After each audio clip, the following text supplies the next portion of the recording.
período, coronel, como é que aconteciam os combates aos incêndios que tinha aqui em Natal nessa época? Bom, eu acho que após os anos 30, né, já durante a Segunda Guerra Mundial e tal, que houve aqui na cidade de Natal, como é que eu vou dizer assim, treinamentos, né, de defesa, né? Defesa aérea passiva. Defesa aérea passiva e a base aérea, a base naval, né? Elas tinham equipamento de combate a incêndio. Verdade. E esses equipamentos, eles eram utilizados também para socorrer a cidade, né? A cidade ficou um período sem investimento, sem meios de combate, né? De combate a chama de prevenção. E nessa época, as Forças Armadas, né? A Marinha e a Força Aérea, que já existia em Natal, eles tinham meios de combater, já tinham equipamentos, viaturas, né? E eles socorriam Natal dentro dessas necessidades, né? Quando o incêndio não conseguia ser debelado por populares ou pela pequena estrutura de Natal, tinha que se chamar realmente essas estruturas, né, do governo federal para apoiar. Né? Coronel Lucena, e como é que era combatido os incêndios nesse período que houve a decadência do Corpo de Bombeiros, né, da Seção de Bombeiros? Durante os anos 30, né, até os anos 40, nós tivemos essa descontinuidade dos serviços, né? Ele se extinguiu realmente por falta de meios, por falta de efetivo, né? E somente durante o período da Segunda Guerra Mundial, né, a cidade de Natal ela começou a ter treinamentos, né, de defesa, né? Defesa antiaérea, né? Defesa passiva, né? E mobilizações da população para, como é que eu vou dizer assim, para as calamidades, né, que poderiam ocorrer em Natal. E em Natal, nessa época, a base naval e a base aérea de Natal já estavam bem estruturadas, né? Já tinham viatura de combate a incêndio para atender às suas demandas e socorriam a cidade de Natal, né? Quando a cidade realmente precisava, quando não conseguia debelar com seus meios, né, por populares, pelo serviço público. Então, o serviço das forças militares federais é quem realmente socorriam a cidade, né? Isso aí existem relatos, existem registros, né, dessa época, né, do combate a incêndio. Natal. Natal não tinha uma estrutura realmente fixa, né, de combate a incêndio. Tanta importância daquele Natal durante a Segunda Guerra, né, que teve até a Conferência do Potengi, não é isso? Vou colocar até na descrição o fato importantíssimo que teve, que foi a criação da FEB e a vinda de Getúlio Vargas e Roosevelt para uma reunião tão importante aqui, que selou o destino do Brasil na Segunda Guerra Mundial. Teve algum comandante que, pelo menos na época que ficou no papel, mas teve uma figura que teve grande relevância durante a intentona comunista? A gente estava conversando antes aqui, né, Casimiro, você falou da figura do capitão Severino Raul Gadelha, né, que foi nomeado pelo governo durante esse período da Segunda Guerra Mundial para ser o comandante da seção de bombeiros. Infelizmente, essa iniciativa do governo ela não logrou êxito. Então, aí, infelizmente, esse período aí ainda é marcado pela ausência de um corpo de bombeiros estruturado, ou seja, por um serviço de extinção de incêndios estruturado dentro da capital potiguar. Agora, eu só queria registrar, Casimiro, esse movimento, né? A Segunda Guerra Mundial, ela atravessa a cidade de Natal de uma forma assim, muito peculiar e ela vai, de fato, modificar o cotidiano da cidade.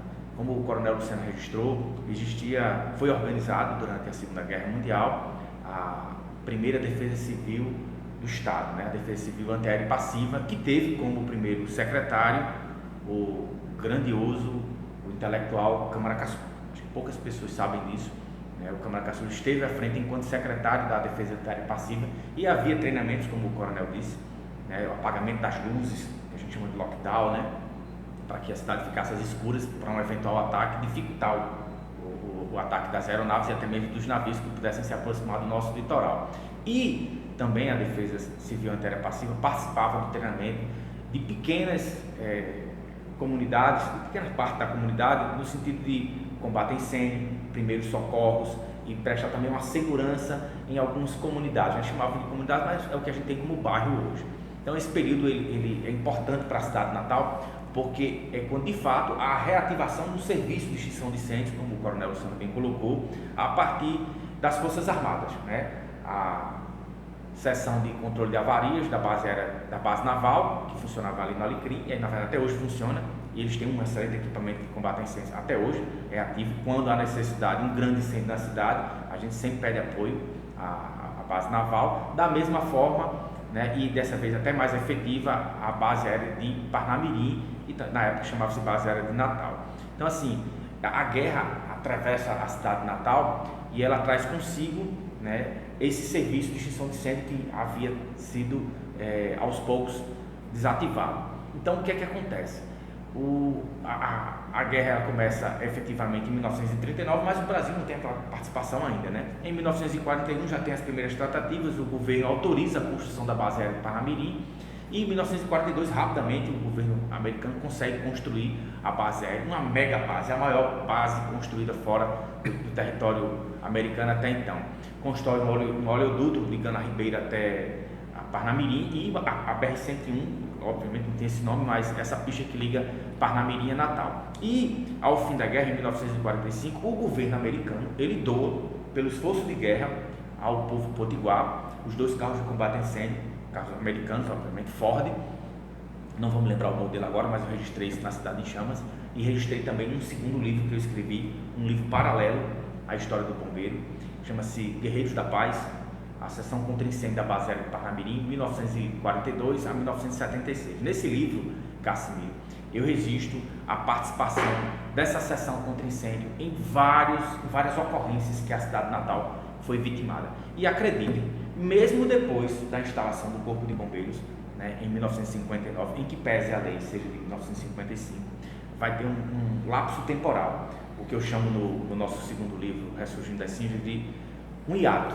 A existência da lei e a ausência de um corpo de bombeiros aqui na capital potiguar. Então, essa seção contra incêndio, ela vai atuar desde 1942, vai participar de grandes incêndios, principalmente na Ribeira, que era o centro comercial, o centro cultural, o centro político da cidade, né? Natal, eu diria que respirava ali pela Ribeira, pelo fato de ter o porto, pelo fato de ter a linha de trem ali, né, a ferrovia, e os bancos, teatros, cinema, tudo se concentrava ali na Ribeira. Aos poucos, ela foi perdendo um pouco da importância e hoje está um pouco esquecida. Mas é fato, esse período da Segunda Guerra Mundial, ela é um capítulo singular da nossa história. E ela também vai ter reflexo diretamente na seção de bombeiros, que tinha sido extinta, e vai ser criado então o Corpo de Bombeiros, isso na década de 50, mas a guerra, como eu falei, acaba em 45, e os jornais registram um grande incêndio que aconteceu na Casa Filha de Natal e na Casa Ceará, ali na Ribeira, 2 casas comerciais.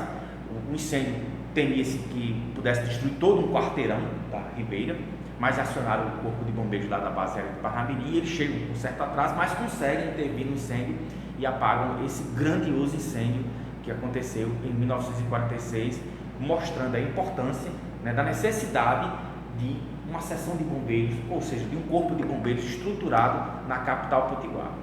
Vladimir, outra coisa bem interessante, Vladimir tocou no assunto, né? Falou da família Cascudo. Disse que Câmara Cascudo, de uma certa forma, teve um certo vínculo, né, com a questão do corpo de bombeiros, né? E o pai dele, né, o tenente Justiniano Cascudo, era compadre do Joca do Pará, né? Isso. Né, de Dom Fernando de Almeida, não é isso? Existiam essas relações de compadrios, né, que a gente chama. O Coronel Cascudo, ele era um rico comerciante, né, tanto que patrocinou a ida do filho dele para Recife, para estudar direito lá. Quando o próprio Câmara Cascudo voltou, ele não se interessou muito pela carreira da advocacia, tanto que ele praticamente nunca advogou, né? Nunca foi a principal atividade do Câmara Cascudo. Ele nunca se destacou enquanto um grande advogado, enquanto um operador do direito, né? Ele vai se destacar enquanto um grande escritor, um intelectual, um folclorista, um historiador, mas não como um bacharel em direito. E ele volta para Natal, depois de ter concluído lá o curso de Direito em Recife, e fala para o pai dele que não queria trabalhar naquilo, ele queria ser jornalista, ele queria ter um jornal. E o pai dele financia, traz da Inglaterra equipamentos para estruturar um jornal. Infelizmente o jornal não logrou êxito, imagino eu, porque a cidade não tem tantos leitores assim. Mas é fato, eu só disse isso para mostrar a importância, né, o quanto ele tem de poder econômico, né, o Coronel Cascudo. Tanto que ele intervém para a criação da seção de bombeiros em 1917. Veja bem, como o Coronel Cascudo ele tinha algumas posses na Ribeira, então isso fazia com que ele tivesse que pagar vultuosas quantias de seguro. a cidade não tinha um corpo de bombeiros, obviamente que a taxa de seguro deveria ser mais alta. Então ele intervém junto ao governo, né? Ele era muito amigo do Joaquim Ferreira Chaves, que era, essas relações de compra. O Joaquim Ferreira Chaves, que era o governador do estado, era padrinho do Câmara Cascudo. Né? Se o Coronel Cascudo era padrinho do Joca do Pará, o Joaquim Ferreira Chaves era padrinho do Câmara Cascudo. Cidade pequena, todo mundo se conhecia, então havia essa relação. Então ele chega para o governador. Bem rapidinho. Quando você citou a questão da seguradora, né? Sim. As seguradoras tinham um bombeiro privado, porque ela estava assegurando o próprio bem dela. Exatamente. Né? Entendeu? Interessante. Era o modelo inglês, né? Uhum. Cada companhia seguradora ela tinha o seu pequeno corpo de bombeiros, né? E quando você vai para a história da Inglaterra, existia a briga pelos hidrantes. Uhum. Os bombeiros brigavam às vezes para ocupar o hidrante para combater o incêndio porque eles ganhavam. Essa é outra história, né? Uhum. Mas só para ficar registrado. Só para ficar registrado. Então, Natal nunca realmente ficou assim sem ter um bombeiro, não tinha. Era incipiente, era pequeno. Não era organizado. E nessa época aí o bombeiro era privado, particular das empresas de seguro. Eu vi inglesas, né? Inglesas, né? Coronel, eu vi muitas histórias disso. Eu não consegui de forma oficial documentar, mas eu vi muitas histórias. Não, a gente teve um bombeiro aqui. O pessoal mais antigo falava. As seguradoras inglesas. Isso. Interessante, né? Agora dessa questão do privado, né, para o público, também tem a questão do grande incêndio que teve, né? Como é que um navio puxando água, como é que danado aconteceu o negócio do Rio Potengi para bater lá na várias ruas depois? Mas os navios de combate a incêndio, os navios, né, as fragatas, todo navio ele tem um sistema de combate a incêndio próprio do navio, para combater as suas avarias, os seus incêndios. Né? Como foi citado aqui no certo momento do Vladimir, havia o navio, né, que combateu, auxiliou o combate a incêndio aqui em Natal, na Ribeira, na centro da cidade. Brasileira, né? Já era um navio de socorro. Um rebocador é um navio de combate a incêndio também. Entendeu? Mesmo, né? Porque ele vai puxar o manancial dele de água do próprio mar, do próprio rio, onde ele tiver. Então, a fonte de água é inesgotável. É verdade. E eu queria fazer esse comentário, né, sobre esse grande incêndio que aconteceu em fevereiro de 1950. Existia a loja brasileira 4400, ali na Tavares de Lira, esquina com a Frei Miguelinho. Era uma loja grandiosa, era uma das poucas lojas de Natal que tinha um segundo pavimento. E Frei Miguelinho foi a seção de bombeiro, funcionou lá. A seção de bombeiro, na verdade, ela funcionou na Ferreira Chaves. Na Ferreira Chaves. Feira Chaves. Muito próxima. Na Ribeira ali próximo, ela, inclusive, em dado momento, ela atravessava. Perto do batalhão, foi depois do batalhão de segurança por ali, né? Aquele local para onde hoje é o ITEP.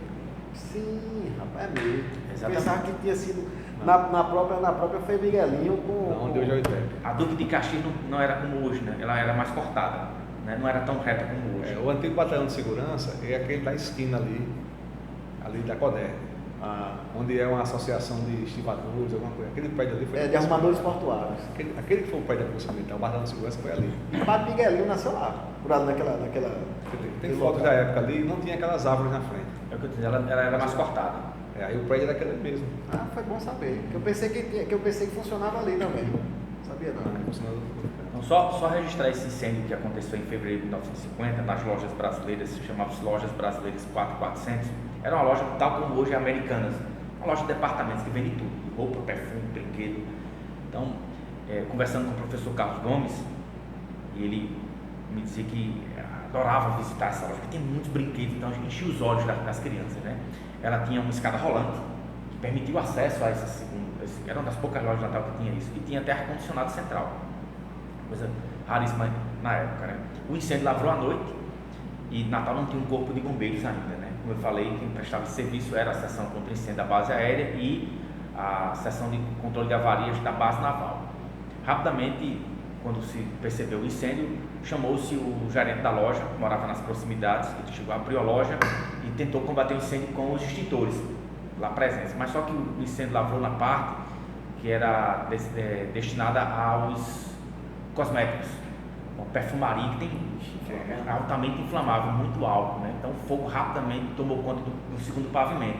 Eles tentaram combater, não conseguiram, acionaram o corpo de bombeiros, né, que chamava assim, Os jornais locais chamavam de Corpo de Bombeiros da Base Aérea, mas lá o nome técnico é Seção Contra Incêndio. Chamaram a Seção Contra Incêndio, eles chegaram com relativo atraso, não porque queriam, porque era distante mesmo, um carro pesado, atravessando a pista, não era duplicada a pista, né? Era uma mão e contramão.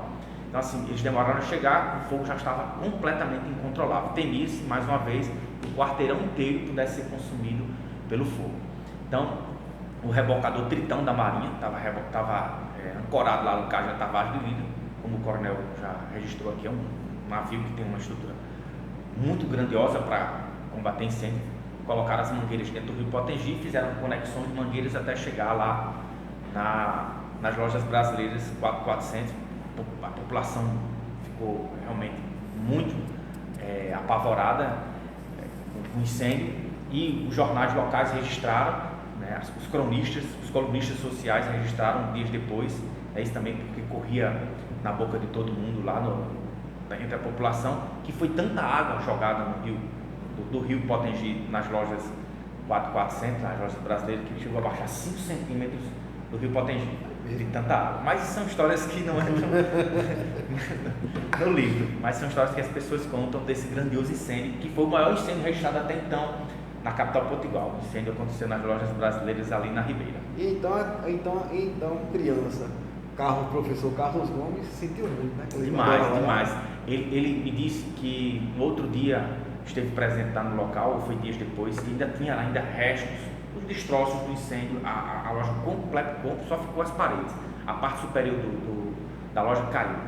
O fogo foi tão grande que foi destruindo e realmente. O professor Carlos Gomes é um grande amigo nosso, confrade, né? Ele é também da Academia Norte-Rio-Grandense de Letras, e tem uma grande colaboração com a cultura daqui do Rio Grande do Norte, né? Então, um grande abraço para nosso amigo aqui, fica registrado esse abraço para o nosso amigo.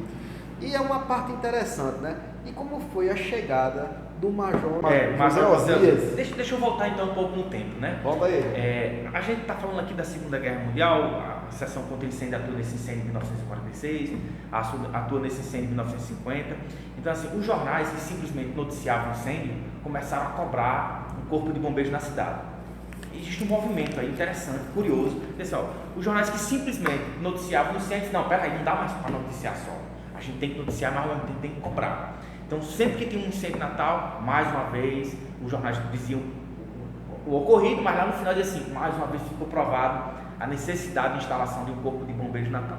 Então, veja, o movimento ele começa nos jornais, então os editoriais, eles começam a escrever e literalmente eles começam a cobrar de forma muito incisiva um corpo de bombeiros na capital. O governo achava bom, né?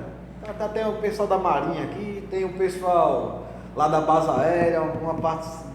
Vamos deixar rolar. Foi mais ou menos isso que aconteceu? Existe uma certa letargia do governo, principalmente do governo estadual, porque existiam duas forças armadas, né, que atuavam em incêndios, e isso não gerava nenhum dispêndio para eles. E a gente sabe que até hoje estruturar um corpo de bombeiros é algo que exige investimento. Muito oneroso, né? Exatamente, é muito oneroso, mas é algo necessário. É um serviço público indispensável para a segurança da sociedade.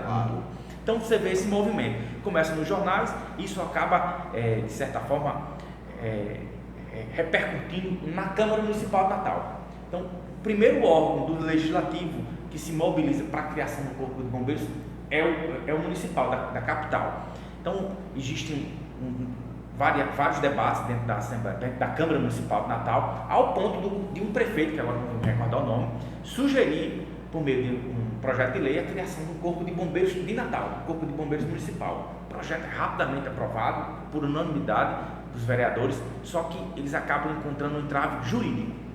No Brasil não existia um Corpo de Bombeiros Municipal. Todos os corpos de bombeiros eram o quê? Estaduais. Com exceção do Corpo de Bombeiros do Rio de Janeiro, que já nasceu independente e era, obviamente, até a década de 60, era um Corpo de Bombeiros federal, porque era da capital do estado da Guanabara. Tem um detalhe aí. O Corpo de Bombeiros de Salvador, ele era civil e municipal. Ele foi criado, é bastante antigo também, né? Era o único do Brasil. Século XIX. Era o único do Brasil nesse modelo. E após a Constituição de 1988, esse Corpo de Bombeiros ele foi absorvido pela Polícia Militar. Quando criou em 88, quando ele, como é que eu vou dizer assim, ele estruturou a segurança pública, então eles absorveram o bombeiro de Salvador. A PM da Bahia absorveu o bombeiro de Salvador, né? Até porque a polícia militar já tinha corpo de bombeiros. Mas tinha um bombeiro civil em Salvador, municipal. Então ele foi absorvido e a sede onde era o então bombeiro municipal hoje é o Comando Geral do Bombeiro da Bahia. É um prédio bonito, histórico. Se você puder, tiver a oportunidade de conhecer, vai ser um dos prédios bonitos que você vai encontrar de bombeiro. Outra questão também que se fala, né? Que não, só existia realmente o bombeiro emancipado, o do Distrito Federal, Brasília, e o do Rio de Janeiro. Não é verdade. Tem esse da Bahia, que era independente, e o do Pará. O do Pará também sempre foi separado da Polícia Militar. Ele também do século XIX, eles. Sim, sempre foi separado. 1800 e alguma coisa. Sempre teve a Polícia Militar do Pará e sempre teve o Corpo Bombeiro Militar do Pará. Entendeu? É porque assim, não se fala tanto, mas quando você vai ver na história, eles já nasceram separados, sempre foram separados, independentes. O que aconteceu na época de Getúlio Vargas, né? O Estado Novo, ele tentou juntar tudo de novo, né? Tentou juntar tudo. Alguns ele não conseguiu realmente, mas ele tentava juntar, né? Tinha tudo debaixo da sua asa. Fica debaixo da sua asa. Os governos militares também tentaram separar, mas os lobbies das PM eram muito fortes. Então eles não deixavam. É tanto que em 74 o IGPM ele criou, fomentou, né, as criações dos códigos por causa dos incêndios de São Paulo, do Código de Combate a Incêndio de São Paulo, do Código de Prevenção e Combate em São Paulo. Então o IGPM fomentou, né? É tanto que no Brasil, né, quase na mesma data começou a surgir os códigos estaduais e foi criado, né, por normatização da IGPM, os comandos de corpo de bombeiros. Essa legislação é 74. Então ele obrigou as polícias militares a criar comandos de corpo de bombeiros separados do comando de policiamento, já para forçar a doutrina, né? Você criar uma tropa especializada, criar quadros. Então isso era uma luta hercúlea. Por quê? Porque a PM sempre fez um lobby grande de não perder, né, os corpos de bombeiros, né? É tanto que até hoje a gente tem um corpo de bombeiros, só um, que é o do Paraná, se emancipou ano passado. A brigada lá do Rio Grande do Sul. Separou, já se emancipou, já faz uns anos já. E São Paulo? Não, o único que tem hoje é São Paulo. O do Paraná se separou ano passado, no finalzinho do ano eles se emanciparam. Não sabia. Pouca gente sabe ainda, mas se você for na internet você já vai ver. Então o que acontece? Até porque já tinham quadro, já tinham tudo já, então foi uma separação apenas de documento, né? Então quer dizer, até hoje nós temos um corpo de bombeiros militar ainda orgânico de polícia militar, que é o Corpo Bombeiro de São Paulo, mas que nesse atual governo o secretário de Segurança já teve um tipo de promessa já os bombeiros de São Paulo que iria fazer isso acontecer. O senhor acredita que vai acontecer? Eu acredito porque já é um deputado, ele, apesar de ser um deputado da Polícia Militar, o Capitão Derrite, mas ele foi bombeiro. Ele conhece a realidade. Ele foi bombeiro. E o atual governador de São Paulo, né? Eu acho que ele assim, um cara de inovação e tal, sempre teve essa pegada de inovar, de criar as coisas. Eu acho que ele vai topar isso aí, né? Não vai ter medo de enfrentar o lobby da Polícia Militar de São Paulo. Eu acho que ele vai chegar, vai colocar aquele, não tem condições, cara. Isso aqui já é um anacronismo já. Pois é, concordo, né? Em 1923, em 2023, né? Ainda tem esse corpo bombeiro da Polícia Militar, né? Então acho que isso aí é uma questão que vem naturalmente. Naturalmente, né? Já está mais do que na hora, né? Quando o Flávio estava falando aí o Major José Osias, né? Realmente, ele é potiguar, né? É potiguar. Eu acho que à época ele já morava no Rio Grande do Norte, não sei se ele já morava aqui, mas ele foi, como é que eu vou dizer assim, ele foi Aí foi importante, nem só isso, ele foi, como a gente dizia na época, né? Ele foi comissionado. Sim. Né? Sim. Ele era capitão do Rio de Ele era Janeiro, capitão do Rio de comissionado Janeiro, do posto major. comissionado do posto major. Digamos, para reestruturar tudo aqui. Para realmente ele retornar ao ser ativo, ou ser reconvocado, para ser o organizador, né? Como tem lá na história, né? O Sim. organizador, o superintendente, né? Parece? Isso. O superintendente de bombeiros do estado. Então, quer dizer, o Corpo de Bombeiros na época era uma superintendência, né? Nesse viés histórico aí, né? Ele era da Polícia Militar, mas ele tinha um superintendente comandando as ações, né? Imagina o ciúme que deveria sentir o comandante da polícia. Como o coronel Luciano apontou, o então capitão José Alziz, comissionado do posto de major, ele foi convidado, né, para organizar e estruturar o Corpo de Bombeiros aqui no estado em 1958. Os jornais registram, inclusive, a chegada dele aqui no aeroporto, Natal.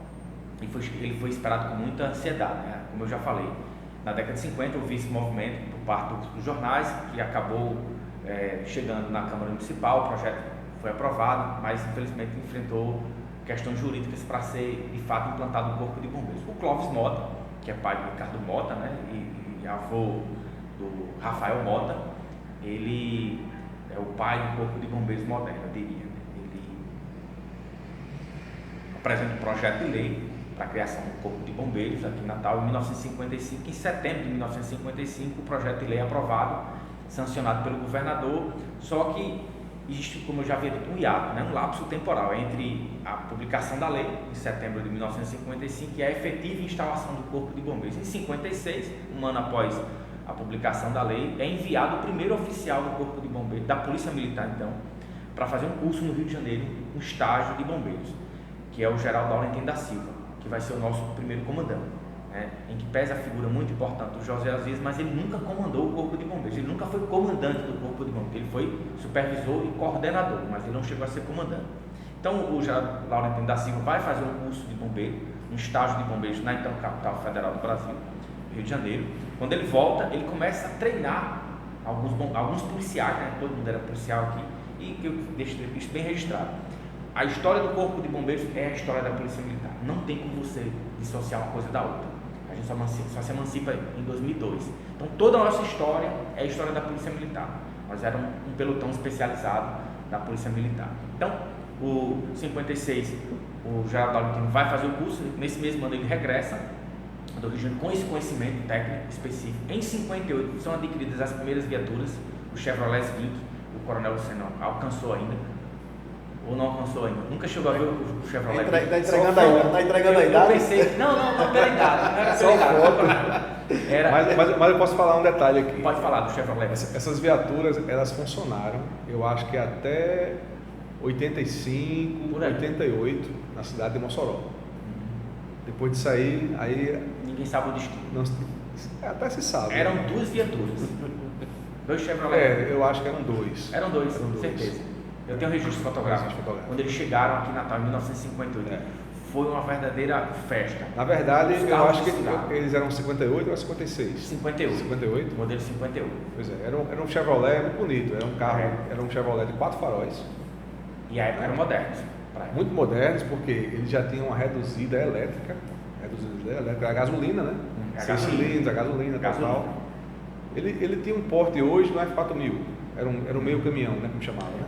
O Natal não tem prédio tão alto, então não precisava de um carro grande, porque não havia necessidade de jogar água tão alto. Era um carro moderno para a época, era o top, né? Até porque nessa época o Brasil não fabricava carro de combate a incêndio, então tudo era importado. Agora, o Rio de Janeiro montava, ele não fazia, mas ele pegava a bomba de um lugar, carroceria de outro, e montava. Até porque a cidade de Rio de Janeiro, que tem um parque industrial, de estaleiro, né? São Paulo, né?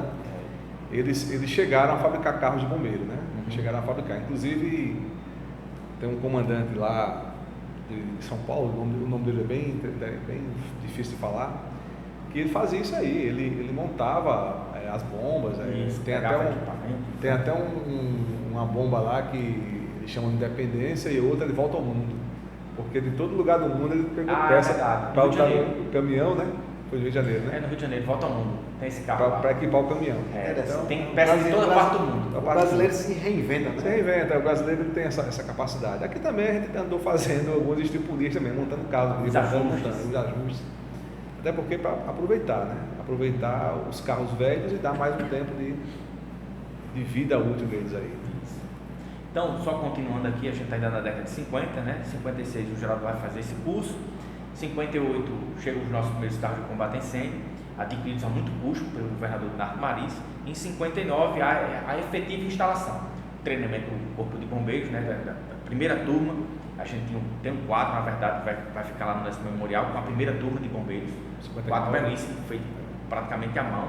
59, né? 59 a primeira turma de bombeiros. Eu sempre perguntei, Cassiano, como é que o bombeiro foi criado em 55 e a primeira turma de 59? Alguém deve ter esquecido das outras turmas, né? Mas porque não tinha bombeiro em 55, nem 56, nem 57, nem 58. Mesmo, estava no papel. Só estava no papel, mas não, o bombeiro... eram policiais que estavam treinando para ser bombeiros. Para ser bombeiros. Mas a primeira turma formada por bombeiros. 59. E treinada por quem? Pelo José Osiris da Silva. Então, naquele quadro...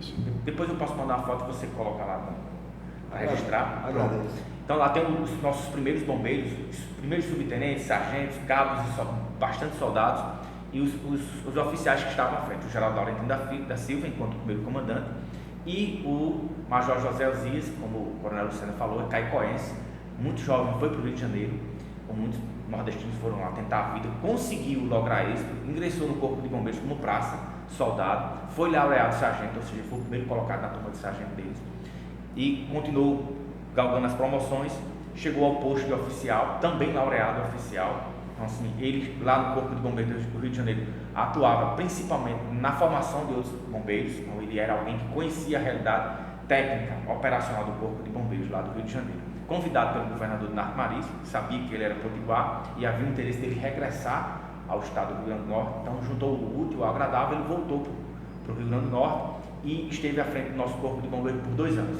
Então ele ficou de 59 até 61, quando ele efetivamente foi para a reserva. Então, continua ainda pela cidade, aqui do Rio Grande do Norte, ele foi maçom, ele participou de formação de brigada de incêndio em várias instituições. Levantar a loja depois. Levantar a loja dele depois.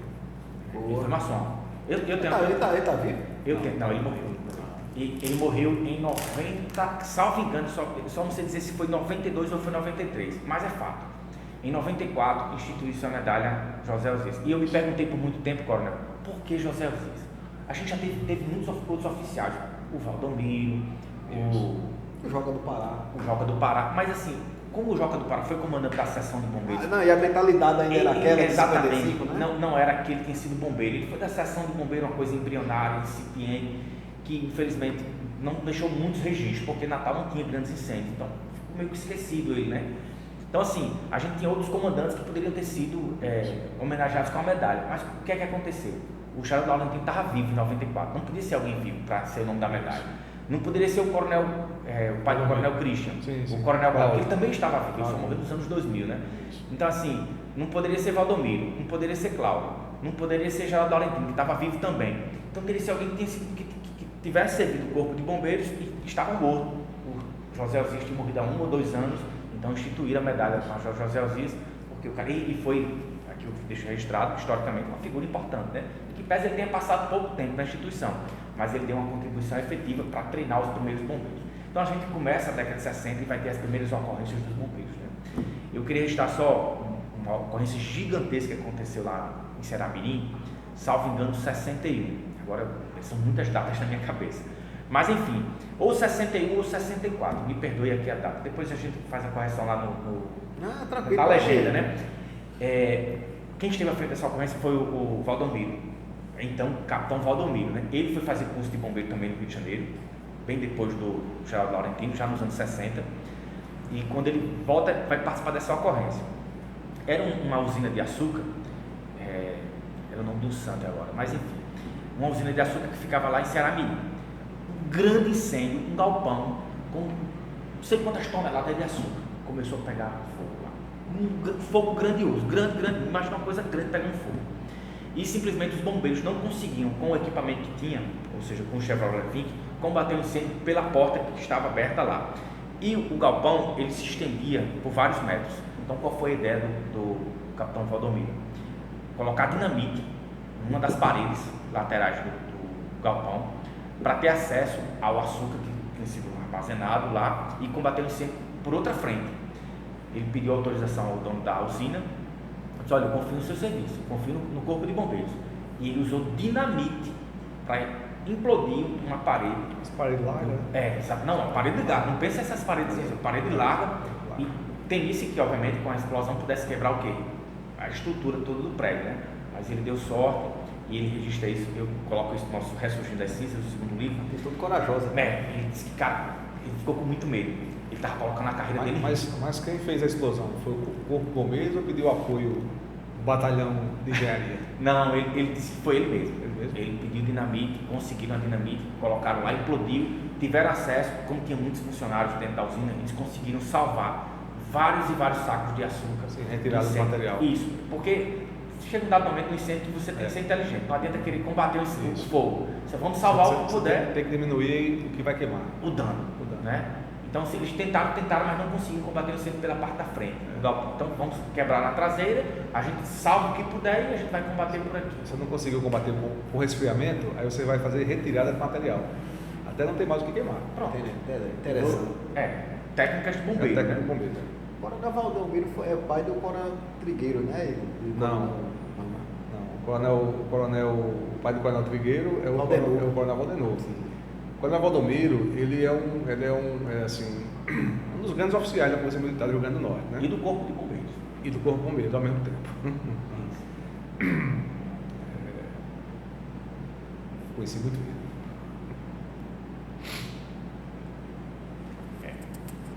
O momento de reflexão, né? Momento de reflexão. Eu conheci muito ele, assim, eu frequentava a casa dele, né? Ele já estava uma certa idade, mas ele era muito lúcido, né? E assim... Você foi comandante da PM. Foi comandante da PM, então ele, quando ele começava a falar com ele se empolgava. Anoitecia lá, ele passando com ele. Assim, final de semana, às vezes que ele ia fazer alguma coisa na casa dele, ele chamava, eu ia lá, ele gostava de beber, né? Uma cervejinha e tal. Cheguei a levar ele em uma certa época para uma festa de bombeiro. Eu organizei uma festa lá em Macaíba, numa granja, né? Aí foi o Coronel Marcos, foi todos os oficiais, né? A gente levou na época o Monsenhor Assis, que também apoiava muita gente aqui na época, né? E o Monsenhor Assis é aquele camarada que foi do Mártires, né? Que o processo dos Mártires, conhecia ele também, então conversava o dia todo conversando. A conversa era grande. Enquanto tivesse que conversar com o bebê, conversava muito. Então, ele como bombeiro, né? Aqui no Comando do Corpo de Bombeiros, ele fez essa transição do bombeiro lá da Polícia Militar para esse prédio aqui, na década de 70, né? E foi bem interessante, né? Porque ele usou do conhecimento dele com um major, que era o ajudante-geral do governador, Valfredo Gugel, né? O padre, né? Sim. Então, o major, que era o ajudante-geral, foi quem fez a intermediação para que o bombeiro saísse da Rodrigues Alves e viesse para esse local aqui. Entendeu? Então foi uma coisa bem articulação política, né? E ele veio para cá para comandar ainda como capitão. Passou 10 anos no comando do Corpo de Bombeiros. Então, tanto ele quanto o Coronel Cláudio, né? Era comandante, subcomandante durante muito tempo. Ficavam se alternando. Só se alternando, mas ininterruptamente ele passou 10 anos aqui no comando. Então, quando ele saiu major, não tinha espaço para o major do Corpo de Bombeiros nessa época. Nos anos 70, começo dos anos 70. Pois é, então o que aconteceu? Ele foi comandar o bombeiro nos anos 70 e pouco já, né? Ele foi comandar o 2º batalhão, ele como major de Mossoró, e fomentou a criação do Corpo de Bombeiros e criou uma seção de bombeiros dentro do 2º batalhão da Polícia Militar, de Mossoró, no ano de 77. Entendeu? Anos depois, nos anos 80 já, ele já como comandante da Polícia Militar, né? Ele também se articula, criou o Corpo de Bombeiros de Caicó. Terceiro Corpo de Bombeiros do Estado do Rio Grande do Norte. Pois é, então, assim, foi um oficial que... Importantíssimo para o Corpo de Bombeiros. Até essa medalha, né? Do reconhecimento do trabalho dele, mas até o momento não foi da importância dele, né? A contribuição dele foi muito grande. grande. Tem algum nome de alguma instalação? Não, até agora não teve ainda, mas assim, isso pode ser resgatado, né? Vamos, Fica vamos resgatado. Pode ser resgatado.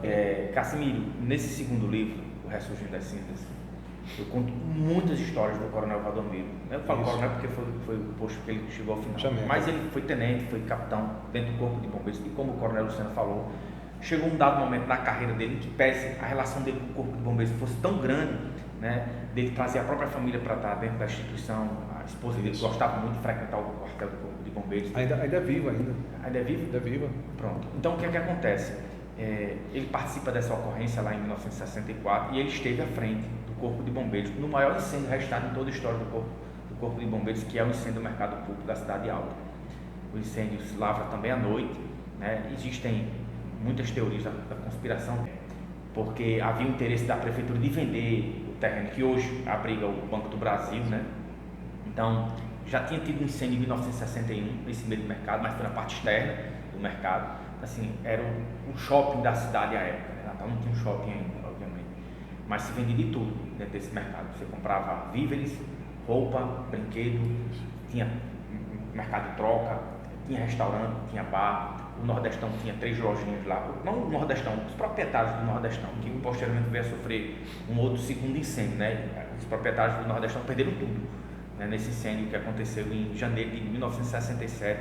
Esteve à frente lá o capitão Valdomiro, e ele deu uma entrevista no jornal, dizendo assim: foi mais um incêndio, coronel, que o Corpo de Bombeiros simplesmente controlou o incêndio, não se combateu o incêndio, não se tentou apagar o incêndio, porque é um incêndio tão grandioso e a gente não tinha condições de apagar o incêndio, que vamos fazer o seguinte: vamos controlar o incêndio e limitar o incêndio Mas ao local. Vladimir, essa técnica aí do controle, né? Do controle de dano, né? De avaria, até hoje a gente faz. Sim. Porque, por exemplo, eu ainda como capitão, a gente tem uma certa estrutura, né? Eu participei do incêndio da Mar de Pesca, na Ribeira. Até hoje está os escombros lá. Até né? hoje? Até hoje. Eu lembro bem porque eu era capitão, já estava sob aviso, né? Aí tinha o aspirante de serviço lá. Quando eu cheguei lá, nós estávamos com 2 caminhões de combate a incêndio, de salvamento, a gente pediu apoio da Marinha.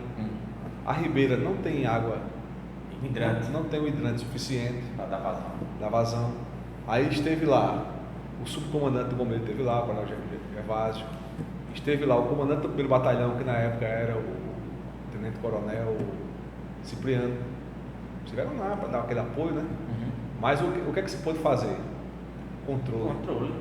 A gente resfriou os prédios vizinhos, 2 ataques na frente e um ataque por trás, na rua de trás, que era um beco. A gente fez um buraco na parede e a Marinha ficou lá fazendo um resfriamento e tal, a gente ficou dando apoio, né?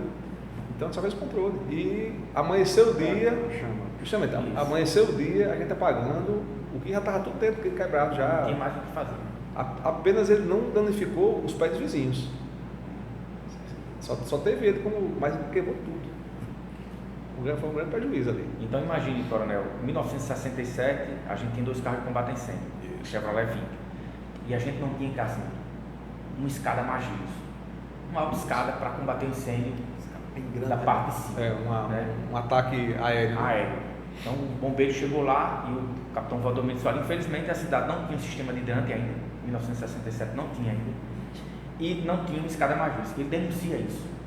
Nesse mesmo ano, a Prefeitura de Natal começa a discutir o Código de Obras. E o capitão Valdomiro dá as primeiras sugestões do que posteriormente veio a ser o nosso Código de Proteção e Combate a Incêndio, que só vai acontecer em 74. Então, em 67, depois desse incêndio, a cidade acorda e diz: peraí, a gente precisa ter meios de prevenção de combate a incêndio. Não adianta só o bombeiro chegar lá e combater incêndio, né? Tem que ter equipamentos preventivos dentro dos prédios. A gente precisa ter um extintor, a gente precisa ter saída de emergência, a gente precisa ter sprinkler, e a gente precisa ter uma série de requisitos que o capitão Valdomiro, hidrantes, reserva técnica de água para um eventual incêndio poder ser utilizado em alguns prédios. Enfim, o capitão Valdomiro, muito antes mesmo da criação do nosso Código de Proteção de Incêndio, que só vai acontecer em 74, ele já começa a reivindicar isso, e ele sugere para a Prefeitura Municipal de Natal. Isso acabou não logrando êxito, como ele desejava, mas é a primeira iniciativa. Um visionário. O capitão Valdomiro, um visionário. Então ele esteve à frente da instituição. Em 1970, o Corpo de Bombeiros passa a se chamar Companhia de Bombeiros. Não muda nada, é só a denominação. O bombeiro passa a se chamar Companhia de Bombeiros. Então ele esteve à frente até mais ou menos ali nos anos 73, 72 mais ou menos, quando o capitão Cláudio assume, e ele vai ser comandante lá do Corpo de Bombeiros. Não, do batalhão. Isso, do batalhão lá em Mossoró. Então o que é que acontece? Em 75, lá houve um grande incêndio nos depósitos nordestão, que funcionava na Junqueirais, onde hoje é a Caixa Econômica. O Coronel Fontes, tive a oportunidade de conversar com ele, comandante antigo do bombeiro, esteve à frente do bombeiro de 73 até 85, não de forma ininterrupta. Ele saiu, foi fazer curso, CAO, teve que sair, um problema outro ele saiu, mas ele sempre esteve à frente do bombeiro de 73 até mais ou menos ali 84. E ele esteve à frente desse incêndio que aconteceu lá no Nordestão em novembro de 1975. E esse incêndio, ele faz uma parte de incêndio e registra no boletim interno da Polícia Militar, que pertencia à polícia, né? E ele deixa bem claro, foi o maior incêndio em extensão, porque era um prédio, tinha o mercado público, salvo engano, agora eu não lembro mais, ele tinha mais de 1.000 metros, lá tinha mais de 3.000 metros quadrados. Sim, o depósito nordestão. O depósito nordestão. E era muito material. E foi um incêndio que ele teve de tudo, né? Teve bombeiro queimado. Teve bombeiro queimado. Teve chamado backdraft, entendeu? A explosão ambiental no local, né? Bombeiro na... O que é isso? Backdraft é o seguinte, é a famosa língua de fogo que a gente chama, né? Na abordagem do galpão, a porta de rolo, né? Ela não estava ainda totalmente aquecida, porque quando as portas de rolo estão aquecidas, ela não abre, porque ela expande, né? Não abre. É a sorte do bombeiro. Quando ela abre, você consegue abrir aquilo rapidamente, entra oxigênio. Você oxigena o ambiente, a chama ela aumenta. A pressão interna aumenta e ela joga o fogo para fora, a língua de fogo, né? E a língua de fogo queimou os bombeiros, queimou até o carro do bombeiro, assim, mas não chegou a pegar fogo, né? Mas disseram que o tamanho do galpão tão grande e a explosão foi até os bombeiros queimados durante essa explosão.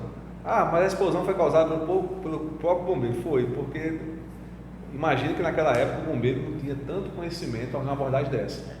Verdade. Às vezes você pegava um cara da polícia militar, do trânsito e tal, e botava na viatura do bombeiro. E ele não estava equipado, ele não tinha uma preparação. Certo. Muitas vezes o oficial que tem um pouco mais de preparo, ele não tirava serviço 24 horas, tem poucos, carta de sobreaviso. Então aquela primeira abordagem era feita somente pelo comandante de guarnição. Então muitas vezes ele não detinha todo aquele conhecimento da abordagem local, que ele poderia ter feito o que primeiro? Vou abordar por cima, para retirar a fumaça, para oxigenar aos poucos, né? Mas não, ele vai abordar por baixo. Aí veio aquela língua de fogo. A língua de fogo. Então esses bombeiros eu cheguei até a ver, quando eu cheguei na Polícia Militar, eu cheguei a ver esses caras, cheguei a conhecê-los. Chegou. Na Polícia Militar mesmo, eles procurando alguma coisa, alguns procurando ainda indenizações e coisa e tal, promoção sobre a Eu ouvi fura. dizer, coronel, não sei se é verdade, que teve um ou dois que foi fazer tratamento em Brasília. Não, eles ficaram Cheio muito de queimados, pele, ficaram muito queimados, a pele mesmo, então...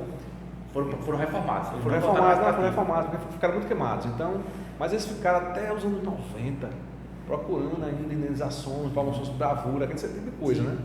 Que na época não foi feito e... Foi passando o tempo, né? Não, mas sempre quando tem um incidente desse, você faz o quê? Você apura, né? Um acidente de câncer, um IPM, né? Até porque foi um acidente que houve um acidente de trabalho, bombeiro de serviço, né? Então, eu acho que na época eles viram, não, aquilo realmente não foi a bravura, foi um erro deles. Né? Alguém que apurou deve ter dito, não, aquilo foi um erro deles, eles abordaram da forma errada o local. Né? Não vamos falar aqui agora de entrar no mérito do método, mas estou falando aqui que o que aconteceu, né? A abordagem foi errada, houve uma explosão ambiental, tal. Mas realmente foi um grande incêndio ali, não tem o que fazer. O Coronel Fontes registra isso na...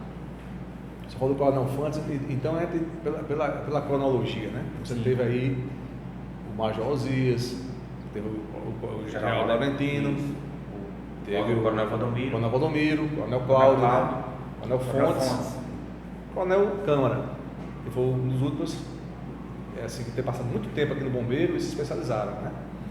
Tanto o Coronel Fontes quanto o Coronel Câmara, eles se especializaram na técnica, nessa área de prevenção, né? De vistoria, da parte técnica de bombeiro, né? Então, e foram oficiais que passaram muito tempo aqui no Corpo de Bombeiros. Conhecem muita Você teve diversos outros oficiais aqui que marcaram a história. Teve Coronel Pado, teve isso aqui. Mas não era aquele camarada bombeiro. Ele vinha policial, passava uma época aqui para comandar, mas não tinha muito envolvimento com a tropa. Ele vinha para comandar e passava o tempo dele e ia embora. Mas você teve oficiais aqui, eles passaram muito tempo aqui dentro do bombeiro. Né? Passaram muito tempo e criaram laços, né? Formaram turmas, né, e tal. Então, depois do Coronel Câmara, né? Aí vamos dizer assim, de bombeiro antigo que ficou aqui, que depois foi comandante, foi o Coronel Cláudio, o Coronel Christian. Bombeiro antigo que ficou e tal. Já depois da emancipação. Depois da emancipação, mas ele já vinha. Sim. O Coronel Christian, ele quando chegou no Corpo de Bombeiros, o pai dele era o comandante. O Coronel Christian é aspirante em 84. Participaram da ocorrência juntos. Pois é, então eles participaram da ocorrência juntos. Então é o bombeiro mais antigo que a gente tinha aqui para resgatar essa história. Esse passado. Esse passado. Então, só retomando aí essa linha do tempo que a gente está construindo, né? Desde a criação de 1900, a gente já está nos anos 70, então teve esse incêndio aí no Depósito Nordestão, em 74, e curiosamente, em novembro de 76, lavra um grande incêndio nas lojas Timac, do Alecrim, né? Esse acabou ferindo o sargento da reserva hoje, o Aurélio, né? Ele também vítima de uma explosão lá, foi jogado a alguns metros do local do incêndio, mas voltou. Ele conta essa história para mim, mesmo sentindo dores, ele volta para combater incêndio e vai acessar uma parte superior da loja quando o teto quebra e ele cai dentro da loja incendiada, mas ele não soltou a mangueira, ele mesmo sentiu muita ajuda porque ele chegou a fraturar ossos do corpo, continuou lá combatendo incêndio quando o coronel alcançou o sargento Peia, desceu uma escada, fez a amarração e conseguiu puxá-lo de volta, porque ele temeu inclusive a morte nessa ocorrência das lojas Timac. Se faltasse água, ele morria, queimado. Nas lojas Timac, que aconteceu no Alecrim, então foi um grande incêndio.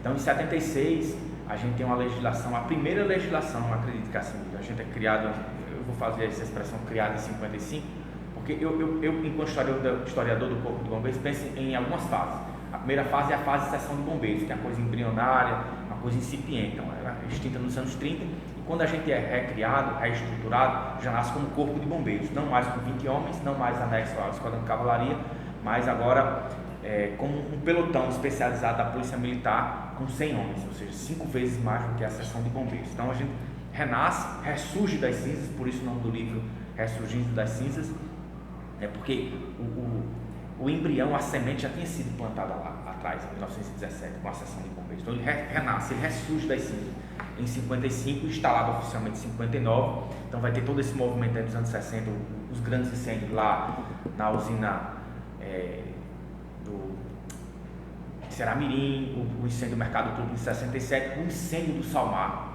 do edifício Salmar. O edifício Salmar funciona ali quase em frente à Catedral Nova. Ali é a Deodoro da Fonseca, né?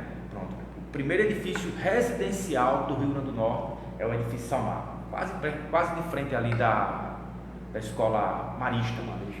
Inclusive estava tendo aula, as crianças foram liberadas, porque causou um verdadeiro, houve várias explosões. O fogo lavou mais ou menos no terceiro e quarto andar. Ele tem mais de 10 andares. Hoje a época estava em construção, ainda ninguém morava lá, mas o capitão Valdomiro teve uma mão machucada, caiu uma daquelas tábuas que faz as amarrações, né? Isso, acabou atingindo a mão dele, ele se feriu.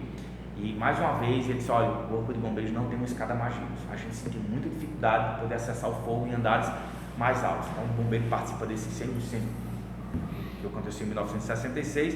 Em 1970, conforme o coronel Lucena já colocou, a parte administrativa do bombeiro inicialmente vem para cá, depois a parte operacional também vem para cá para ser instalado. O bombeiro é instalado inicialmente lá na Rodrigues Alves.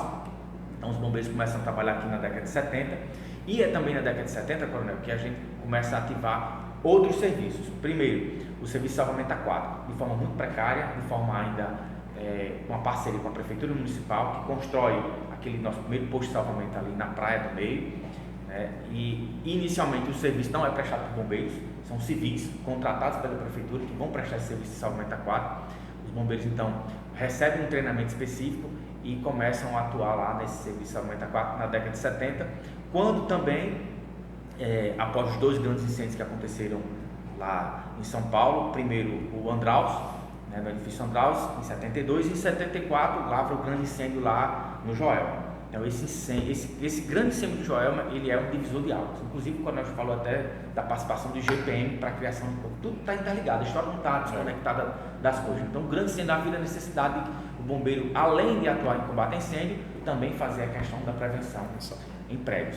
Então em 74 a gente consegue aprovar o nosso Código de Proteção contra Incêndio, e aí eu quero deixar registrado, porque teve a participação efetiva do Coronel Fontes.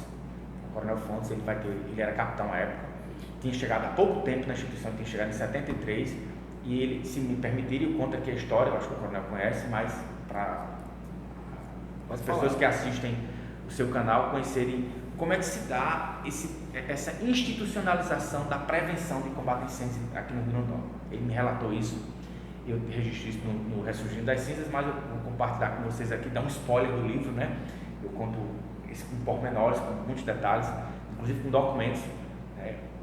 Trago lá a publicação do Diário Oficial, e o Coronel Fontes, ele me relata que um grupo de empresários, né, de São Paulo veio instalar alpargatas aqui em Natal e procurou o Corpo de Bombeiros, como em São Paulo já existia um código, né, para poder regulamentar a empresa deles, a indústria, no tocante à proteção e combate a incêndio. O capitão Fontes, não existia obviamente aqui, né, disse, a gente não tem aqui ainda, mas faz o seguinte, passa semana que vem, que eu vou entrar em contato com o nosso comandante, que era o Coronel Eider, um coronel do Exército, que comandava a polícia e vivia a ditadura militar. Então ele foi ao Coronel Coronel Eider Nogueira mesmo. É esse mesmo. Chegou lá para o Coronel Eider, disse, Coronel, chegou um grupo de empresários de São Paulo para instalar uma fábrica aqui em Natal. Eu disse, e agora, como é que a gente faz? Ele disse, não, eu já me antecipei. E tinha um oficial que namorava uma menina da Paraíba, e na Paraíba já tinha um código. Então eles pegaram a cópia do código da Paraíba. O Coronel Eider na mesma disse, não, já está resolvido. Onde tiver o nome Rio Grande do Norte, onde tiver o nome Paraíba, você vai botar o quê? Rio Grande do Norte. É dita. Publica no boletim e entrega para o menino lá. Aí o coronel falou assim, não, mas não funciona bem assim, isso tem que ser lei. Não pode ser publicado assim diretamente. Para obrigar a fazer tem que ser lei. Exatamente. Aí, puxa, como é que a gente não? Ele deu carta branca, né, o coronel Eider, para que o capitão Fontes fosse ao governo, governava o estado, o Cortez Pereira. Ele recebeu carta branca do comandante, o coronel Eider, foi ao comando. Inicialmente houve uma resistência, porque eles acreditavam que esse código iria burocratizar a vida de empresas para cá, mas muito pelo contrário, quando você estrutura a parte de prevenção e combate a incêndio, você está dando mais segurança, você paga menos seguro.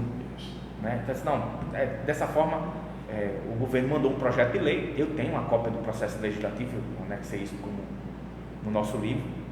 Rapidamente, no menos de uma semana, o projeto passa por todas as comissões, sancionado rapidamente, e isso foi em dezembro, ou foi em novembro de 1975, em 74 e 75 sai o decreto do governo com todas as normas técnicas, as minúcias da lei, né?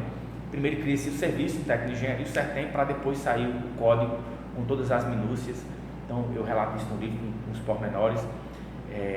Se me permite, eu só queria voltar ao ano de 1964 para registrar o nosso primeiro herói, que é o João Batista de Macedo, que inclusive hoje dá o nome é a nossa medalha, né? A nossa medalha de bravura é João Batista de Macedo, muito merecida.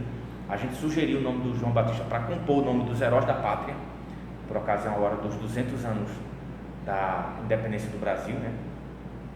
O processo está caminhando, então muito provavelmente a gente vai ter um representante do Rio Grande do Norte lá entre os heróis da pátria. Ele morreu tentando salvar pessoas durante uma inundação que aconteceu no rio Seramirim, ali na altura da cidade de Itaipu. Uma ponte que tinha quebrado devido à força da água, e ele, pelo menos é o que a gente tem como registro, e eu também coloco isso no nosso livro Ressurgindo das Cinzas.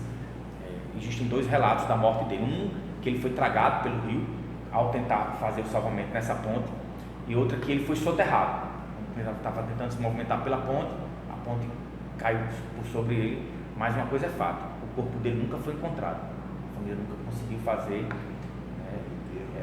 um enterro, fazer as honras fúnebres, né? Infelizmente. Então, só para deixar registrado aqui o nosso primeiro herói, João Batista de Macedo, que dá nome à nossa medalha. Já pode ter depois até um monumento, né? Isso. O herói lá, tal. É uma boa ideia. Exatamente. Merecida homenagem, né? E assim, o Vladimir tocou nesse assunto aí da valentia do bombeiro, né? Ele falou sobre o bombeiro Aurélio, né? Que ainda é vivo hoje, né? Ele volta e meia está por aqui. E os bombeiros antigos, até uma certa época dessa daí que eu cheguei, era tudo assim, era na tora. Como a gente chama assim, né? Por quê? Na raça. Porque a gente não tinha roupa de aproximação. Não tinha. Você ia até onde o corpo Aguentava. Depois, quando não aguentava, você voltava. Entendeu? O método de resfriamento era a água na frente e você colado na água. Porque ela arrasta o ar, né? Uhum. Aí você fica frio ali perto da mangueira, né? Você sente aquela frieza assim perto da mangueira. O capacete para frente, né? E o calor no capacete. Quando você não aguenta, amigo, recolhe, né? E às vezes até uma linha cobrindo a outra. A linha de trás molhando quem está na frente para você ir mais fundo dentro do fogo, né? Mas isso tem um limite, né? Porque o corpo não aguenta o calor. E outra coisa, tudo que você respirar no incêndio vem para o seu pulmão. Partículas, né? Água quente, né? Vapores, água quente, fuligem, tudo. Aquela fuligem não sai mais do seu pulmão. Toda fumaça de incêndio, de borracha, de combustível, ela é cancerígena. É o que mais mata bombeiro, não é o fogo, é a fumaça. É o que mais mata no incêndio, não é fogo, é fumaça. Entendeu? Pois é, então hoje a preocupação com a proteção respiratória do bombeiro. Muito bombeiro aí que morreu novo, morreu cedo, ele não sabe nem de que foi que ele morreu. Por que foi que ele morreu de câncer. Entendeu? É isso aí, é a falta de conhecimento, era aquela valentia, equipamento de proteção. Falta de proteção. Então, realmente os bombeiros dessa época aí, eles eram muito mais valentes, né? Bravos, né? E o nosso lema antigo, né? Que você vai ver na nossa. E qual é o lema? Salvar ou morrer. É nosso lema, né? Então, ele é um lema antigo aí, que foi resgatado aí de alguma forma aí, mas ele conta um pouco do que foi, reflete bastante o que foi o bombeiro antigo, né? Essa valentia, mas era porque realmente não tinha meios, né? Hoje você tem muito equipamento, você diminui muito assim a força física do homem, né? Aquela valentia dele, né? Hoje é mais a técnica, né? Isso, mais a técnica, cada vez mais profissional. Interessante, né? E mostra, mais uma vez, para os nossos amigos aqui do Fatos e Cultura, a importância do bombeiro, né? Para a sociedade e tudo que eles fazem para ajudar e contribuir. Como eu disse, são abnegados, são heróis e grandes beneméritos da sociedade.